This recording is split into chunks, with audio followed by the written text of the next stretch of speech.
Hello. So this is a lecture on JavaScript promises. So if you look up promises on MDN, this is what will pop up. The promise object represents the eventual completion or failure of an asynchronous operation and its resulting value. So that's not very helpful, is it? Right? So you cannot understand promises if you don't understand this word right here, asynchronous. So, and to understand this word, we need to go through this, synchronous. So what is synchronous code? So, okay, synchronous code is the code that executes in order. For example, statement 1, then statement 2, then statement 3. So this is an example I wrote up of a synchronous function. So what this is doing is it is logging to the console, starting the sync function in the middle, and ending the sync function. When we run this, should actually give us these logs in order, starting, then in middle, and then in ending. So that's synchronous code. Now the problem with synchronous code is time-taking operations. So if we have to make like a network request or we have to do some file I/O, so these operations can take time and an unpredictable amount of time. So we don't want our code just sitting around and waiting for the file operation to complete or the network request to complete and not doing anything. That's just a waste of resources and a waste of the user's time. So what we do instead is we use asynchronous code. So what this code does is that there is a time-taking operation which happens in the middle of the code somewhere. So in this particular case, this is going to be starting asynchronous. This is going to be locked to the screen. Then the code goes ahead and does some network operation. Now, while we are waiting for the network response, we log ending asynchronous and this function gets completed. So whenever the network request comes in, we cannot consume that data over here in this region right here. We cannot because this function is already ended by the time the network request completes. So yeah. So what is the solution that we can use here to execute our asynchronous code properly? So the solution number one is callbacks. So how do callbacks work is that we keep a function which will consume the data that the time-taking request will return. And then we can run that function whenever we get the response. Here, I'll explain you with an example that'll be much clearer. So let's say I have this function here. So what we do is we log to the console starting asynchronous. Then we get to, let's say, a time-taking operation. Let's say, okay, this is not proper code. This is just for the purpose of explaining you. So let's just say that we're saying we are getting a file named ABC. So now this is a time-taking operation. It can take an unpredictable amount of time. So we don't want our code to just sit around and do nothing while this is actually while we are actually reading this file. So yeah, so what happens is that our code, after we get this thing, we jump ahead and we print ending asynchronous using callback. So now this function has actually executed and it has completed. Now you might be wondering that how will we consume the data of this file? So what will happen is that when we get the file completely, this function right here, this function, will be called with that data as argument. Now this is what is a callback. So what we do is that we can just run the callback in the end of our time-taking function, and that will actually run it. So in this case, once we get the contents of the file ABC, that will be passed as data to this callback, and we can just log that data or whatever we want to do with it, and then this should be done. So another way which we could have done it is, let's say that this function is a function which does something on top of this asynchronous function. So what we could have done is that we could have taken a callback from outside, let's say call it CB, and then we can just pass in that callback here too.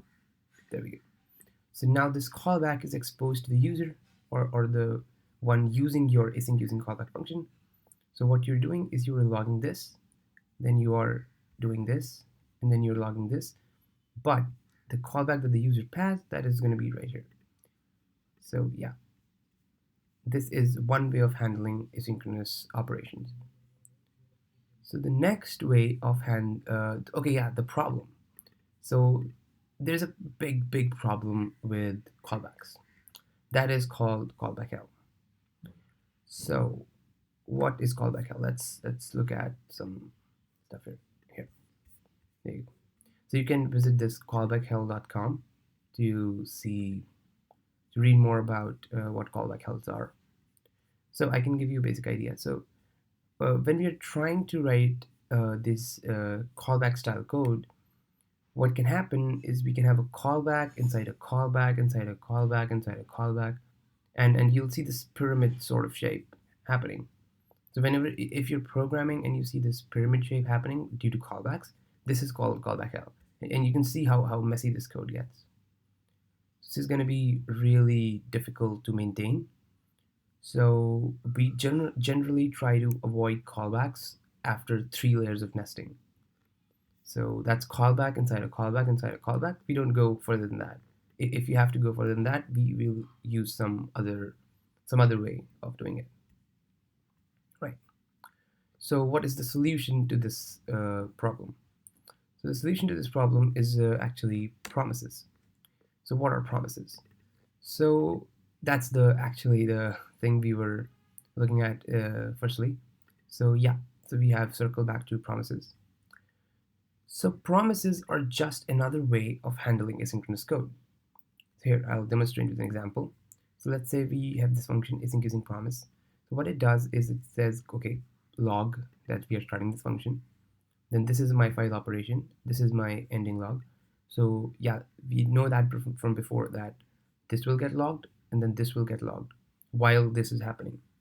So now to get our code more manageable, there is this .then function.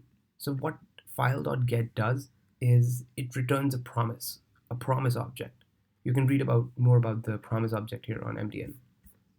Here, so you can read more about it here. So what it does, it returns a promise object, and you have two functions available on a promise object. That is .then and .catch. So in .then, you can give your callback. It's this function right here. So the function which consumes the data, you can pass it right over here. And then also you can just .catch. What this does is if there was some error while doing this operation, .catch will be called. So this is like our error handling code. As you can see right here, it passes the error to this function, and I'm just throwing this error right now. So you can do whatever, based on different errors, you can do different things. So this is basically how you use a promise or how you consume a promise.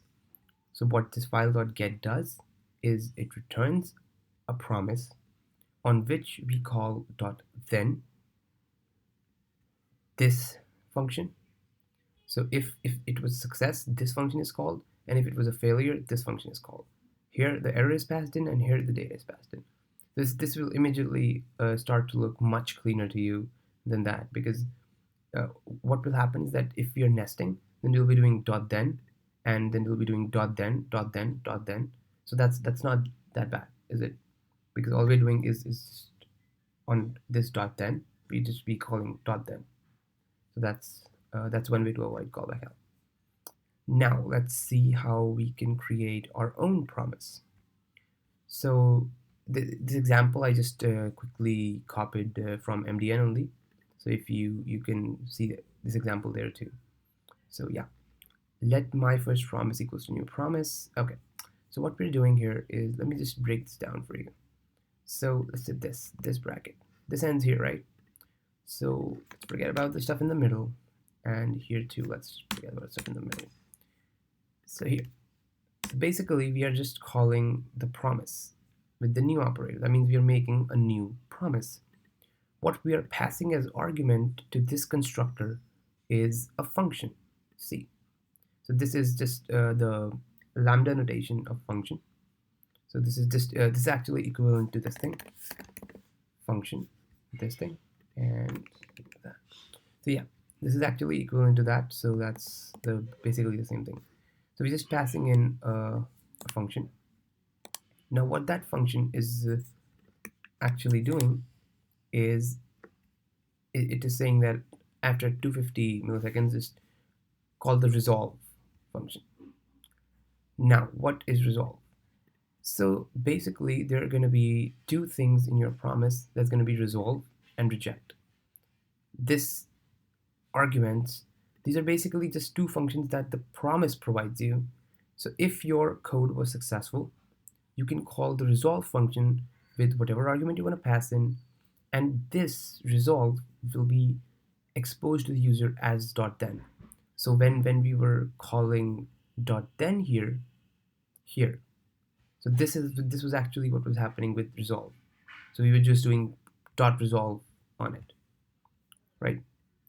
Okay. So basically, when we call .resolve, the user's .then function gets executed with this argument. All right. Okay. So what we're doing here is yeah. So this is nothing. This is normal code. We can actually move that too, but that's okay. This is just to make the code asynchronous. That's all. Yeah. So what we're doing is we're just calling the resolve function. So this is going to do this, and there is no way in which we can reject this. But if it was, we will just call the reject function with the error that we're facing, and then that will call user.catch and pass the error over here.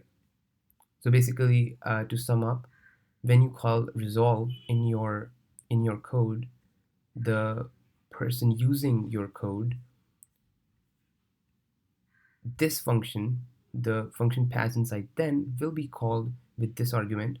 And when you call reject, for example, let's say that this was reject, then error, anything, let's just say an error for now. So yeah, reject. So whatever the user has passed in .catch, this will execute with this as argument.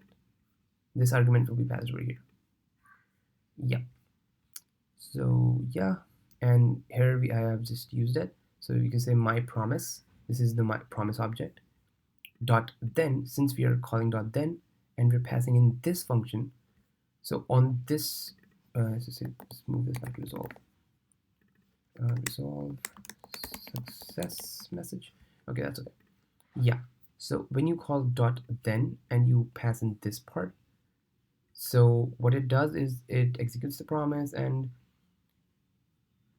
since it has only called resolve, so this function will be called, and the success message here, the success message will be success that I've passed here, this thing. And you could also have done a .catch here, for example, that if we do a .catch and say error, and that will just say throw error, and if we had done reject, then what it would do is it would execute this function reject with this argument.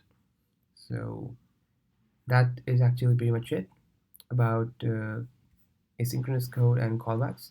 You can always visit MDN. There's a lot of good examples down here. Let me just get them. Yeah, here. So this is the example I copied. There are a bunch of examples here that you can get help with. You can obviously read more about the asynchronous functions that are available inside JavaScript. For example, network request, file IO.